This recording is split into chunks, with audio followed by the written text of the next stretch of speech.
Assalamualaikum warahmatullahi wabarakatuh. Halo teman-teman semua, perkenalkan nama saya Dila Agustin. Saya dari Prodi Ilmu Hukum 1 dengan nomor NIM 202509003. Saya di sini akan mengerjakan tugas UTS yang telah diberikan oleh Ibu dosen dengan mata kuliah Pengantar Ilmu Hukum. Adapun soal-soal yang telah diberikan oleh Ibu dosen, saya akan membacanya kembali dan menjawabnya. Dari soal yang pertama yaitu Andi membeli sepeda motor dari Budi seharga 15 juta. Andi telah membayar lunas, Budi telah menyerahkan kendaraan beserta STNK dan BPKB. Analisislah. Dari soal tersebut ada pertanyaan-pertanyaannya dan saya akan menjawab satu persatu dari pertanyaan tersebut.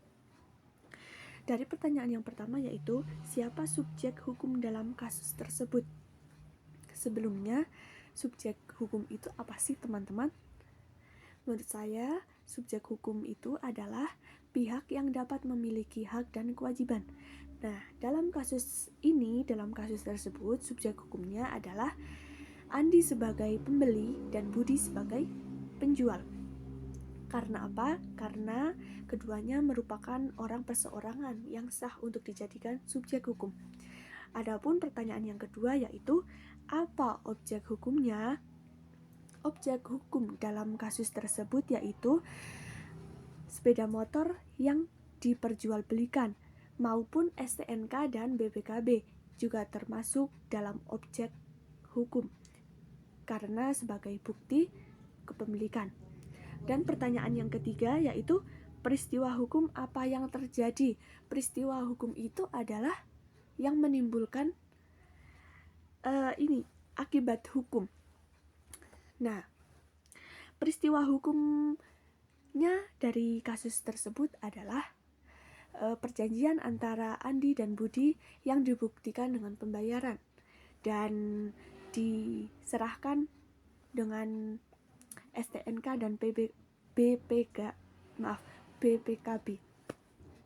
Dan perjanjian tersebut dipersetujui dua belah pihak dan itu perjanjian yang sah. Adapun yang keempat, apa akibat hukum yang timbul? Akibat hukum itu konsekuensi dari peristiwa yang terjadi.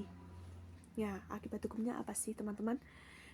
Akibat hukumnya adalah hak milik sepeda motor dari Budi kepada Andi. Dari Budi kepada Andi. Dan perjanjian tersebut selesai secara sah. Ya, saya akan menjawab soal yang kedua, yaitu soal yang kedua adalah mengapa kaidah hukum masih diperlukan sementara dalam kehidupan masyarakat pada dasarnya sudah ada kaidah atau norma yang mengatur tingkah laku manusia dalam pergaulan hidupnya, yaitu kaidah agama atau kepercayaan, kaidah kesusilaan, dan kaidah kesopanan. Jelaskan pendapat Anda.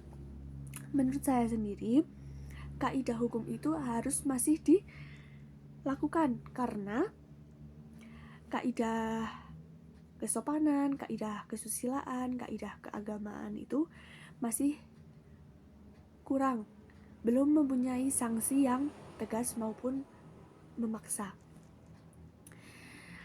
Akan tetapi kaidah hukum itu dibuat oleh negara dan memiliki sanksi yang nyata, contohnya denda, penjara, dan sebagainya.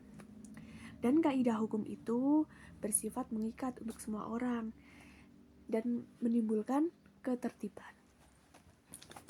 Dan soal yang ketiga adalah, dalam kasus tertentu, putusan yang adil bagi korban dapat merugikan kepastian hukum pelaku. Menurut Anda, bagaimana seharusnya hakim menyikapi dilema tersebut? Menurut saya, hakim harus menempatkan keadilan untuk tujuan utama tanpa mengabaikan kepastian hukum.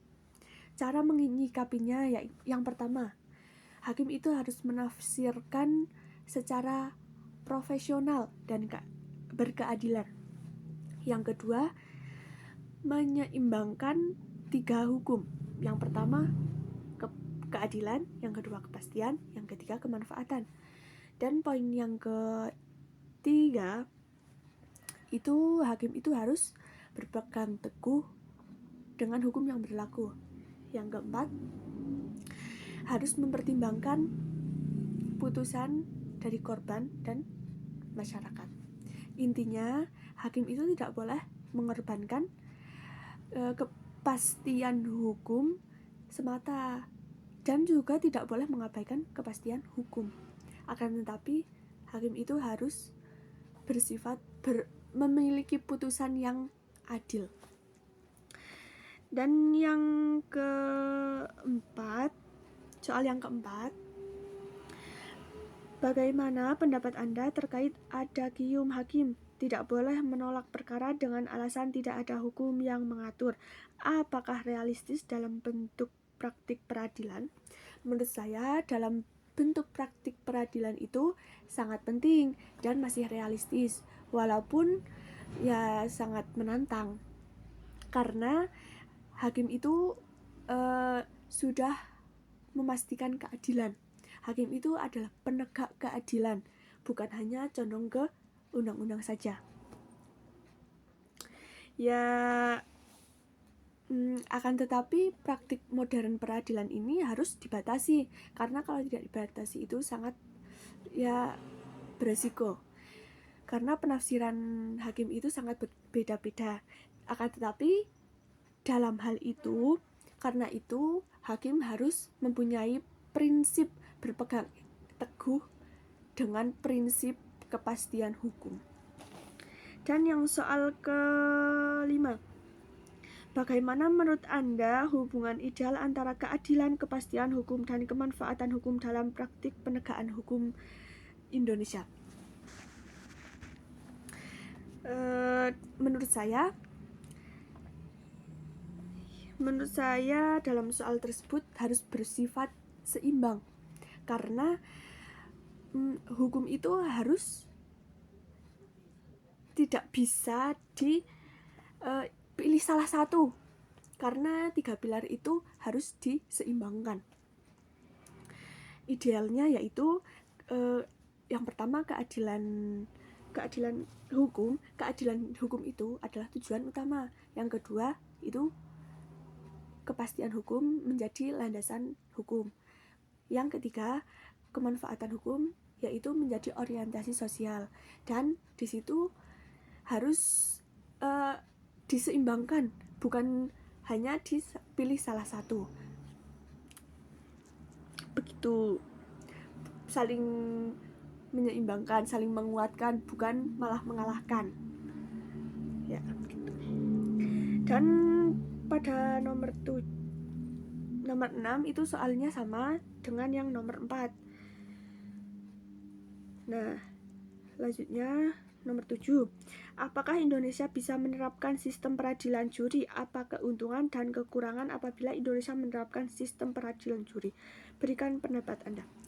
Menurut saya, untuk peradilan juri di Indonesia pada saat ini masih sangat sulit dan belum cocok untuk diterapkan di Indonesia, karena ya peradilan Indonesia ini menggunakan sistem civil law, bukan common law, dan Indonesia itu masih menggunakan yaitu civil law, bukan common law.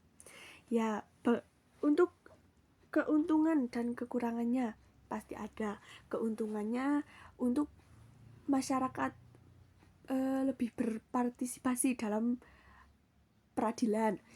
Adapun kekurangannya yaitu masyarakat belum tentu paham dengan hukum dan akan menjadi putusan yang membuat emosional, tidak mendapat fakta hukum. Ya, mungkin sekian dari saya, kurang lebihnya mohon maaf.